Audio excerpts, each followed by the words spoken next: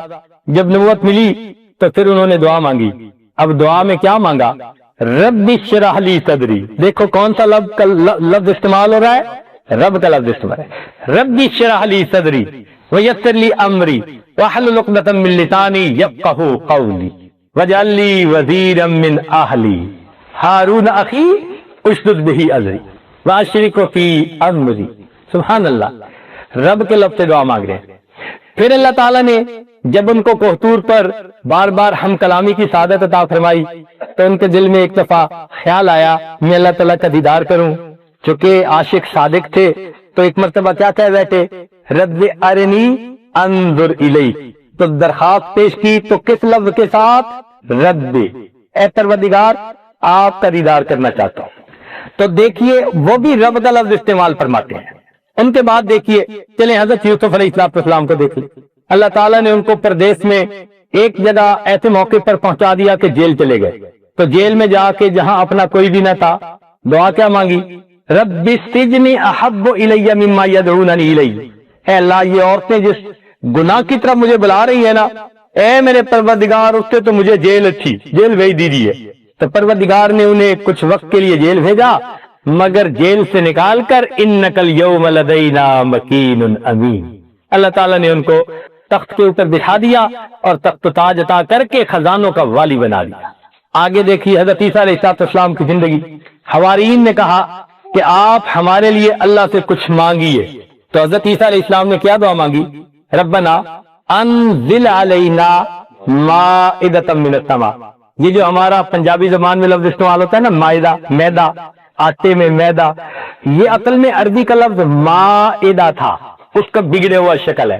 تو اللہ تعالیٰ نے مائدہ اتار دیا ان کے کھانے کے لیے۔ تو دعا مانگی رب کے لفظ کے ساتھ۔ پھر نبی علیہ السلام تشریف لائے، آپ نے دعا مانگی تو کس لفظ کے ساتھ؟ ربنا آتنا فی الدنیا حسنہ وفی الآخرۃ حسنہ وقنا عذاب النار، تو رب کے لفظ کے ساتھ۔ تو معلوم ہوا کہ جتنے انبیاء کی دعائیں منقول ہیں سب کس لفظ سے مانگی گئی؟ رب کے لفظ کے ساتھ مانگی، اور یہ رب کا لفظ پوری زندگی ہمارے ساتھ ہے۔ دیکھیے ایمان کا معاملہ آیا تو کہنے والے نے کیا کہا؟ ربنا اننا سمعنا منادیا ینادی للایمان ان آمنوا بربکم فآمنا، تو ربنا کے لفظ کے ساتھ ایمان کے قبول کا تذکرہ۔ پھر اگر بندے سے گناہ سرزد ہو گئے تو دعا کیا منگائی گئی؟ ربنا اغفر لنا ذنوبنا واسرافنا فی امرنا۔ دیکھا اپنے کاموں میں جو کمی کوتاہی اس کی معافی مانگ رہے ہیں تو کس لفظ کے ساتھ؟ رب کے لفظ کے ساتھ مانگ رہے ہیں۔ زندگی میں ہر بندے کو اچھی زندگی چاہیے، خوشگوار ازدواجی زندگی۔ تو ازدواجی زندگی کی دعا اللہ تعالیٰ نے قرآن مجید میں بتلائی کہ تم یہ مانگو۔ وہ کون سی دعا تھی؟ فرمایا ربنا ہب لنا من ازواجنا وذریاتنا قرۃ اعین وجعلنا للمتقین اماما، رب کے لفظ کے ساتھ مانگ رہے ہیں۔ تو معلوم ہوتا ہے کہ جو بھی دعا ہے وہ ربی کے لفظ کے ساتھ منگوائی جا رہی ہے۔ اور یہی نہیں کہ یہ رب کا لفظ یہی تک، زندگی میں بھی اور زندگی کے بعد موت کے وقت بھی رب کا لفظ۔ چنانچہ جب میت کی روح نکالی جاتی ہے تو وہ کیا کہتا ہے؟ قال رب ارجعون، قرآن عظیم الشان۔ دیکھیے اے میرے رب مجھے واپس لوٹا دے، لعلی اعمل صالحا فیما ترکت کلا، تو موت کے وقت بھی رب کا لفظ۔